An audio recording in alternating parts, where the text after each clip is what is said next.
మెగా9 TV. Present నేను ఎక్కడున్నాను తెలుసా? సంగారెడ్డిలో ఉన్నాను. ఎందుకు అనుకుంటున్నారా? అయితే ఖచ్చితంగా ఈ విషయం తెలుసుకోవాల్సిందే. ఆల్మోస్ట్ అందరికీ తెలుసు అనుకుంటాను. ఎందుకంటే జగ్గారెడ్డి గారి కూతురు జయారెడ్డిది 7th ఆగస్టున పెళ్లి జరగబోతోంది. ఇక మనం వాళ్ళ ఇంటి దగ్గరే ఉన్నాము. ఇక్కడ చూస్తే జయారెడ్డి మెహందీ సెరమనీ అయితే ఇక్కడ అవుతుంది. చూడండి స్టేజ్ పైన ఎంత హడావిడి ఉందో. మెహందీ అయితే చాలా అందరు ఇష్టపడతారు. ఇంకా పెళ్ళి అంటే మనం చెప్పనవసరం లేదు. పెళ్ళికి మెహందీ అయితే చాలా ఇదిగా పెట్టుకుంటూ ఉంటారు. ఇక్కడ చూడండి ఎంత డెకరేషన్ చూస్తేనే కళ్ళు చెదిరిపోతున్నాయి. అంత బాగుంది డెకరేషన్. చాలా మంది ఆడవాళ్ళు మెహందీ పెట్టుకుంటున్నారు, చిన్నపిల్లలు ఆడుతున్నారు. ఇంకా ఇది చూస్తే డ్రాయింగ్స్, ఆర్కెస్ట్రా ఇలా చాలా రకాల ఏర్పాట్లు అయితే చేశారు. సో ఇక చూస్తే జగ్గారెడ్డి గారు అయితే అక్కడ ఢిల్లీ నుంచి మొదలుకుంటే గల్లీ వరకు ప్రతి ఒక్కరికైతే ఆహ్వానం అయితే ఇచ్చారని చెప్పాలి. ఇక రాహుల్ గాంధీ గారికి సతీ సమేతంగా వెళ్ళి వాళ్ళిద్దరూ బొట్టు పెట్టి ఆహ్వానించడం అయితే జరిగింది. అలాగే ఇంకా సంగారెడ్డిలో ఉన్న ప్రజలందరికీ కూడా ఆహ్వానమే ఉంది. పెళ్లి కూతురు మెహందీ సెరమనీ అయితే స్టార్ట్ అయిపోయిందని చెప్పాలి. మెహందీ అయితే పెట్టుకుంటున్నారు. ఇక క్లోజ్ పీపులే కాకుండా ప్రతి ఒక్కరికి ఆహ్వానం ఉంది కాబట్టి ఇక్కడ చాలా అయితే అంగరంగ వైభవంగా ఒక పండుగ లాగా అయితే ఉందని చెప్పొచ్చు.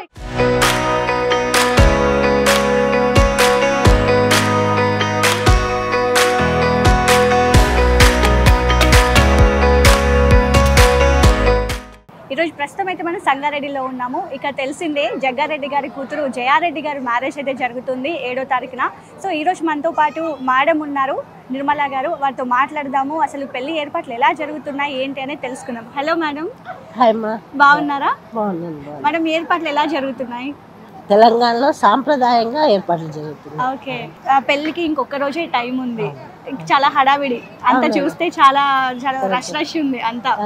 సో మనం ఇక్కడ చూస్తే సార్ అయితే అందరికి సంగారెడ్డిలో ఉన్న అందరికి ఆహ్వానం పలికారు. సో ఎలా అనిపిస్తుంది మేడం? జగ్గారెడ్డి గారు ఏది చేసినా సామూహికంగా జనాల మధ్య నుండి చేసుకోవాలని ఆయనకు ఒక ఆనందం అలవాటు అయిపోయింది చిన్నప్పటి నుంచి. ఈ పెళ్లి కూడా ఆర్భాటంగా మరి కార్యక్రమాలు ఏ విధంగా చేస్తే అదే విధంగా ఈ పెళ్లి కూడా చేయాలి, అందరితో కలిసి చేసుకోవాలని కాదు. జగ్గారెడ్డి గారు అంటేనే చాలా మందికి హెల్ప్ చేసే గుణము అన్ని మనం చాలా సార్లు చూసాం మేము. అంటే ప్రతి ఒక్కరికి కూడా ఎంత అని ఆలోచించరు, చేతిలో ఎంత వస్తే అంత ఇచ్చేస్తూ ఉంటారు.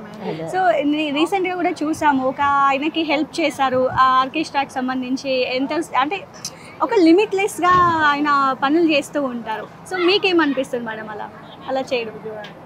అంటే కొత్తగా నేను ఇప్పుడిప్పుడే పెళ్లి చేసుకొని వచ్చి చూస్తే బాధపడేదాన్ని. మేమిద్దరం కూడా 5 సంవత్సరాల నుంచి కలిసి ఉన్నాం. ఆయన గుణం చూసి నేను పెళ్లి చేసుకున్నా కాబట్టి బాధపడేది ఏం లేదు. ఆయన మారడు కూడా. ఎంతమంది చెప్పినా ఆయన చేసేది చేస్తాడు. మనం చెప్తే మారుతాడు, మనం చెప్తే ఏదన్నా అవుతుంది అనేది ఏమి ఉండదు. జరిగేది జరుగుతూ ఉంటుంది. సినిమా లాగా చూడాలి. ఓకే. సో జయారెడ్డి గారు ఇంకా పెళ్ళి అని అంటే అసలు ఒక అమ్మాయిని మన ఇంట్లో నుంచి పెళ్లి చేసి పంపిస్తున్నామంటే కొంచెం ఆ బాధ ఉన్నా కూడా చాలా హ్యాపీగా అనిపిస్తూ ఉంటుంది. సో అమ్మాయి గురించి ఏం చెప్తారు మేడం? అమ్మాయి అంటే ఎక్కువ ఫ్యామిలీకి అటాచ్మెంట్ ఎక్కువ. పాప నాకు కానీ సార్కి కానీ. కానీ ఎంత ఉందంటే బాధ అనిపిస్తుంది. ఎందుకంటే అన్నిట్లో సుఖంలో కష్టంలో అన్నీ పాల్గొంటుంది పాప. ధైర్యం కూడా ఉంది, సేమ్ వాళ్ళ నాన్నలాగానే. అది కొంచెం బాధ అనిపిస్తుంది. మళ్ళీ ఏమంటే హైదరాబాద్ ఉంటుంది, దగ్గర ఉంటుంది కదా, అందుబాటులో ఉంటుంది అని ఒక ఆనందం. సో అంటే ఇప్పుడు మీ పాప గురించి చెప్పారు, అన్నిట్లో యాక్టివ్గా ఉంటే ధైర్యశాలి అని కూడా చెప్పారు. సో పెళ్ళి అనగానే ఎలా ఫీల్ అయ్యారు, ఎలా రిప్లై ఇచ్చారు మీకు? ఎప్పటి నుంచో అనుకుంటున్నాం, 23 years నుంచే అమ్మాయి ఏజ్ అప్పుడు. కానీ ఇప్పుడు పెళ్ళి అనగానే ఏడుపు వస్తుంది. నేను అది ఎందుకు తట్టుకోలేకపోతున్నా.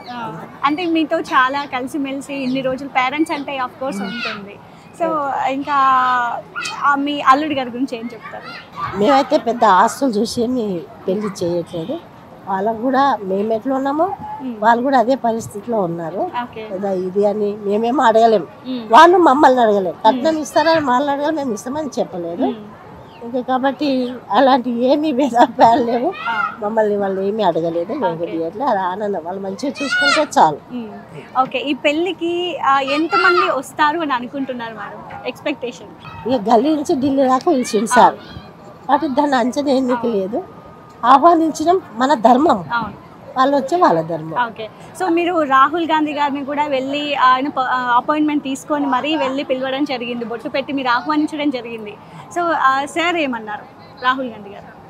ఆహ్వానించినప్పుడు వస్తామని చెప్తారు. వాళ్ళ పరిస్థితుల్లో కానీ మనకేం తెలియదు, వస్తామని చెప్పారు. Okay, thank you madam. అంగరంగ వైభవంగా పెళ్ళి అయితే ఏర్పాట్లు జరిగాయి, పెళ్లి కూడా అలాగే జరగాలని కోరుకుంటున్నాను. Thank you madam. Okay, thank you అమ్మా.